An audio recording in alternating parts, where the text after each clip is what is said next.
Zusa, a woman who worked endlessly for a corporate firm, pushed herself until it cost her life. After death, she appears before a goddess who notices her pain and offers her another chance at life where she can finally be content. She asks for immortality and eternal youth because all she wants is to enjoy a quiet, unhurried existence. The goddess grants her wish and reincarnates her as an immortal witch. Upon waking up in her new life, Ausa finds herself in a peaceful highland area. There, she discovers a cozy home left for her by the goddess, along with a knife and enough money to begin her life again. Hoping to visit a nearby village, she sets out but is soon confronted by a slime. It tries to attack, but she's unharmed. Using her knife, she defeats it, and the creature transforms into a magical crystal. Thinking it might come in handy, she keeps it. But before she can proceed, more slimes surround her. Eventually, she reaches the village, where a kind woman offers her assistance and brings her to the Adventurers Guild. There, a receptionist named Reist welcomes her, mentioning the village's calm, and slimes are the only monsters in the area. When Ausa shows the crystals she collected, she's told she can only trade them for money after joining the guild. Agreeing, she places her hand on a magical device that reveals her level is 1. Reist is surprised that she's immortal despite her beginner level. Ausa brushes it off, saying she's just been lucky. She receives coins for the crystals and officially joins the guild. Over the next few days, Ausa embraces a simple routine. Each day, she defeats 25 slimes, takes care of her crops, and gathers medicinal herbs from the forest to sell. Years pass, and 300 years later, she's still living the same peaceful lifestyle. She can now eliminate slimes without effort and has earned the nickname the Highland Witch for helping the villagers with medicine and preventing plagues. One day, Natalie, the current guild receptionist, tells Asa that her adventurer ranking needs to be updated since her last test was done centuries ago. Though hesitant, Asa agrees. They're both stunned when the new results reveal her level is now 99 with incredibly high stats. Asa suspects the machine is broken, insisting that she has never done any major quests or adventures. She's only been fighting slimes. Natalie explains that because of her special ability, which doubles experience points, and the sheer number of slimes she has defeated over 300 years, she's become the strongest adventurer in the world. Asa, who only wishes to live normally, isn't thrilled by this. She asks Natalie to keep her power a secret, and after some thought, Natalie agrees. Later, Asa decides to test her newfound strength. She tries using ice magic on a body of water, but accidentally ends up freezing an entire waterfall. Realizing how powerful she has become, she learns that she can control both fire and ice magic, skills she finds useful in her everyday life. Despite trying to stay under the radar, a group of adventurers arrives at her home, having heard stories of her power, and challenge her to a fight. She insists that she's just a simple herbalist, but they sense her mana and won't back down. She agrees to battle under one condition. If she wins, they must tell others that she's just a regular witch. Drawing a circle around them, she explains that stepping out of it means losing. One adventurer uses wind magic to summon a tornado. AOSA tries to replicate it, but unintentionally creates a massive twister that sends the group flying.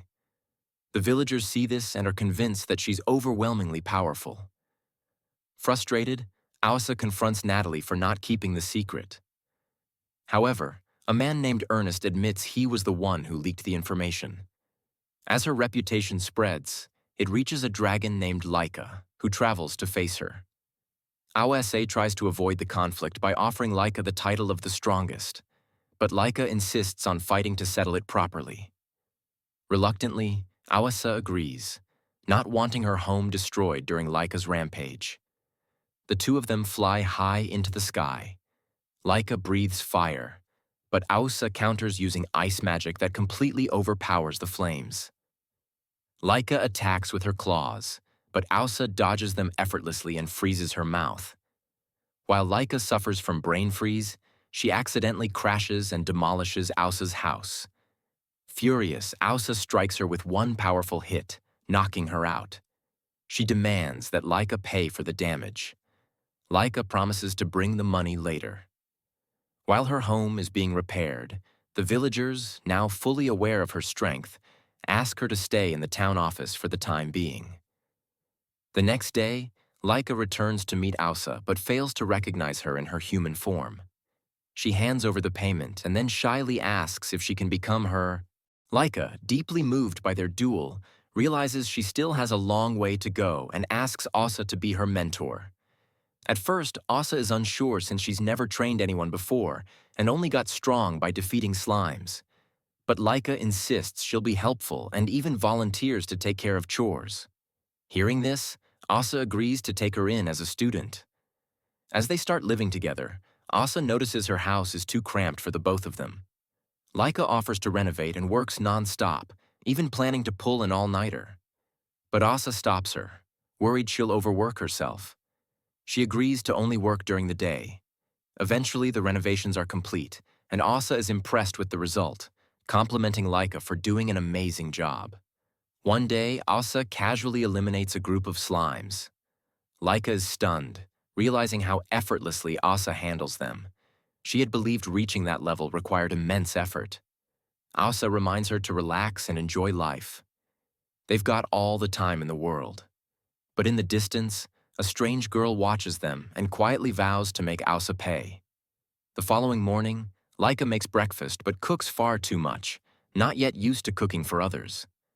Asa enjoys the food, and Laika offers to cook every day, but Asa suggests they should take turns. Laika also brings up how weak the village's defenses are. If monsters were to attack, the village wouldn't survive. She proposes setting up a magical barrier, and Asa agrees, since she can't always be around to defend it. They head to a nearby cliff where Laika helps Asa create a magical seal. The barrier works perfectly and ends up freezing a thief trying to rob the village. Laika credits her master, making the village chief extremely grateful. He spreads the word, and villagers begin praising Asa. But she prefers Laika get the recognition, so she publicly credits her student and introduces her as a dragon. The villagers feel reassured, knowing they now have both a witch and a dragon protecting them. Happy with their new life, both Asa and Laika continue learning from each other. Then one day, a girl named Falfa appears, claiming to be Asa's daughter. Laika is shocked but assumes it's a misunderstanding. Maybe Falfa doesn't really know what a mother is. Falfa reveals that her younger sister has also been studying Asa, which stuns Asa. Not only does she have a daughter, but now apparently two.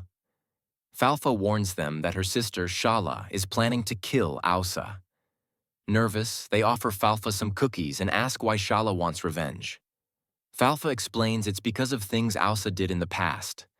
Laika advises that they should prepare for what's coming. Asa asks what kind of attacks Shala might use. Falfa explains that Shala has mastered Haja magic, an ancient form that only affects specific races, growing stronger the more focused the target. Laika says it takes decades to learn, so Asa asks how old they are. Falfa casually reveals they're about 50, confirming they aren't ordinary humans. Asa starts wondering what kind of Haja spells Shala has developed, but the ground suddenly shakes. Falfa runs outside. Her sister has arrived. Laika senses Shala's dark energy. Falfa tries to stop her, but Shala declares she wants revenge because their mother, Asa, killed her. Asa denies this, but Shala accuses her of destroying countless slimes, which, according to Falfa, are formed from the souls of the dead. That makes them slime spirits. Shala swears to avenge them. Asa doesn't want to hurt a child, but Shala insists. Laika tells her to use wind magic to form a tornado, but Shala neutralizes it using Haja magic. She's been training for years specifically to defeat Asa, rendering her attacks useless. Realizing that Laika and Falfa aren't her targets, Asa tries to fly away. But Shala blocks her flight magic, sending her crashing to the ground. Shala says she won't let Asa escape. As Asa lies injured, her life flashes before her eyes, thinking the end is near. but Laika transforms into her dragon form and shields Asa from the final blow. She refuses to let anyone harm her master and knocks Shala out with one punch. The onlookers are stunned that the feared Shala was defeated so easily. Falfa then explains that Shala's Hajja spell was designed to only affect Ausa, making it ineffective on anyone else. When Shala regains consciousness, she tries to attack again but can't use her magic anymore. Hajja magic demands decades of preparation, and she's exhausted it. Broken and hopeless, she says her life has no meaning without revenge. But Ausa reassures her. She's still alive, which means she still has purpose. She encourages Shala to keep living and use her life to grow, even if it's for revenge. Falfa tells her that Ausa actually took care of her when she was... Shala regains consciousness, and Ausa gently explains that she couldn't leave her behind because she's her daughter. Shala, though still bitter, can't deny their connection but remains conflicted over what Ausa did to the slimes. Falfa steps in and explains that slimes and humans have always been enemies and constantly battle each other. She encourages Shala to be grateful that they're alive. Ausa then invites both of them to live with her, and surprisingly, Shala agrees. Everyone is thrilled, and Laika suggests they throw a welcome party. The group heads to the village to gather ingredients. Along the way, Ausa asks what the sisters have been up to. They explain that they've been hunting bad slimes, which are transparent and dangerous. They show Ausa one and take it out by striking its weak point. Ausa gives them a tour of the village, and later they all enjoy the party, happy to be together. Falfa and Shala spend time reading a book on elven history, and Ausa remarks that she's never met an elf before. Right then, someone knocks on the door. It's a young elf named Alara who urgently needs help. She explains she's being pursued by a high demon named Beals. Ausa, not eager to get involved in fights, tries to shut the door, but Alara begs. Feeling sympathetic, Ausa lets her in. Alara explains she comes from a small elven community in the Rant province, where she specialized in making herbal medicines. One of her energy drinks recently became popular, and she even opened a small factory. However, the demand grew too fast. Laika wonders why Beals is after her. Alara confesses that Beals drank the energy drink, but since it's poisonous to demons, she nearly died and now wants revenge. Alara begs Ausa again for help, and even Falfa and Shala show sympathy, so Ausa agrees, though only to offer shelter. She gives Alara a disguise and tells her to act like her second disciple. To protect everyone, she sets a powerful barrier around the house. That evening, they all share a meal together, and Alara gets emotional because she had been surviving on tree nuts while running from Beals. Falfa and Shala comfort her and share their food, which moves her to tears. Later, Ausa and Alara go into the forest to gather herbs. Ausa notices that Alara only picks mushrooms. Alara says mushrooms are her specialty and that she's an expert on them. They cook the mushrooms together and Ausa finds them delicious. But suddenly, Alara bursts into uncontrollable laughter and can't stop. Ausa quickly realizes that one of the mushrooms must have been toxic. She asks about the symptoms, and Alara admits it causes non-stop laughter and extreme honesty. Ausa uses her magic to bring her back to normal. Feeling guilty, Alara offers the remaining mushrooms as an apology, and everyone agrees they taste amazing. Later, Ausa teaches Alara how to fight slimes. Alara struggles at first, needing multiple hits to defeat just one, but she tries her best. When they visit the village, the locals stare at Alara because of her large chest, making Ausa jealous. Alara tells her not to compare and to be confident in herself. At the Adventurers Guild, Ausa spots a wanted poster for Alara offering a 15 million gold bounty. She notes that the poster lacks a physical description, so adventurers won't find her easily. But Beals won't have the same problem.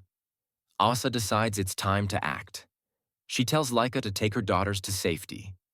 Shala insists on staying to fight, but Falfa knows they'd just be a burden to Ausa. Laika shifts into her dragon form and flies them away, while Ausa hopes her barrier will keep them safe.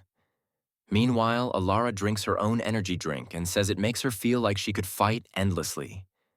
She adds that she only creates things she would personally consume. She thinks Asa has been drinking it too, but Asa denies it.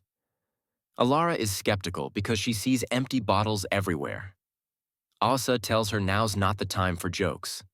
She then asks if Beals is literally a fly, and Alara confirms she's known as the Lord of Flies. Suddenly, they realize the buzzing around them is no ordinary insect. It's Beals herself. She transforms into her human form, revealing she'd been spying on them. OSA asks why she didn't show herself earlier. Beals says she wanted to confirm that Alara was hiding here. She admits she enjoys flying around houses as a bug. She then tells Alara that she went through great effort to find her. Terrified, Alara pleads for her life, offering to do anything. Beals seems pleased, but Asa grabs Alara, saying all negotiations must go through her. She tells Beals to leave, but Beals instead asks if Asa wants to fight. She claims she hasn't had a real battle in years. Asa agrees to face her in a fair duel. That's where the video ends. Don't forget to like the video and subscribe to the channel. Thanks for watching, and I'll see you in the next one.